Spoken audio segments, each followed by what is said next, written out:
Defenders of the Union.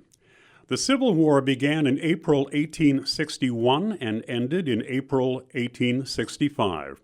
The land now occupied by the public school complex on Fairground Road was once part of a Civil War military camp.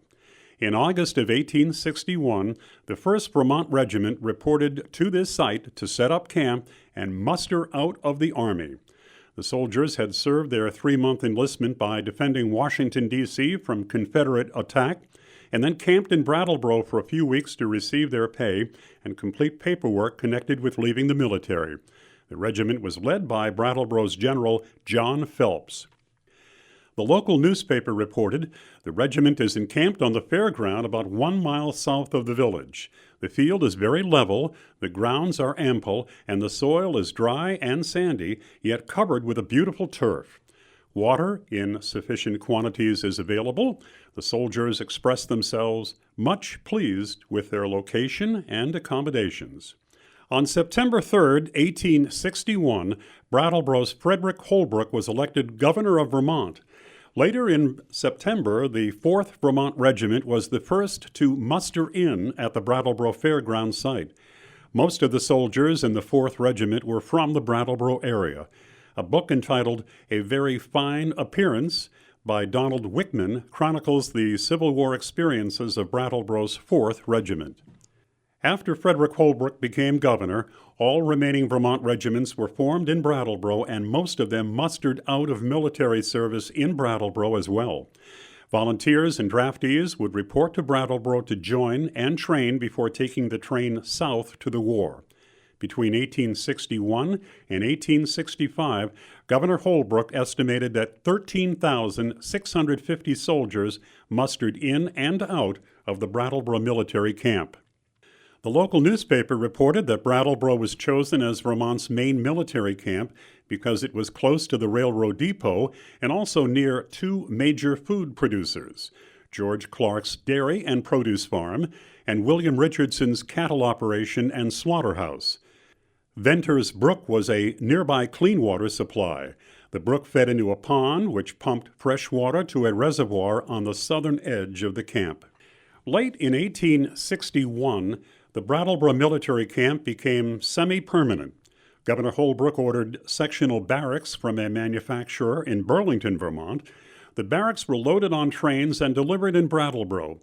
Each building was 16 feet by 24 feet and could sleep about 50 soldiers. Large, temporary buildings were also constructed for cooking and dining. At its height, the military camp had about 60 barracks and could house up to 3,000 soldiers. The camp encompassed land from what is now known as Marlborough Avenue south to Ventnor's Brook. In 1861 and 1862, 10 Vermont regiments mustered in at the Brattleboro military camp. Each regiment consisted of approximately 1,000 soldiers. In 1863, as government rules changed, African Americans began reporting to the camp in order to volunteer as well. The military draft began in 1863, and draftees were mustered in at Brattleboro and sent to Vermont regiments as replacements.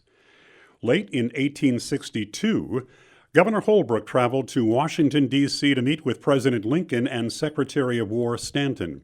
The governor had a plan to help those Vermont soldiers who were suffering in Union hospitals near the front lines. He wanted to establish a military hospital in Brattleboro and have Vermont soldiers transferred there.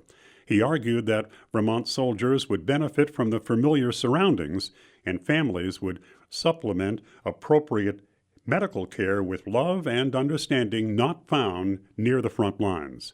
The construction for the hospital on this site began in February of 1863. In 1864, there were as many as 1,100 soldiers in the hospital at a time. The hospital treated over 4,500 soldiers. Less than 100 soldier deaths occurred at the hospital. The survival rate of hospitalized soldiers at this site was much higher than near the front lines.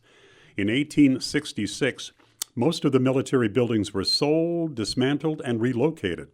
The military camp and hospital returned to its status as the local fairground. The Defenders of the Union Monument was placed on the old camping grounds in 1906.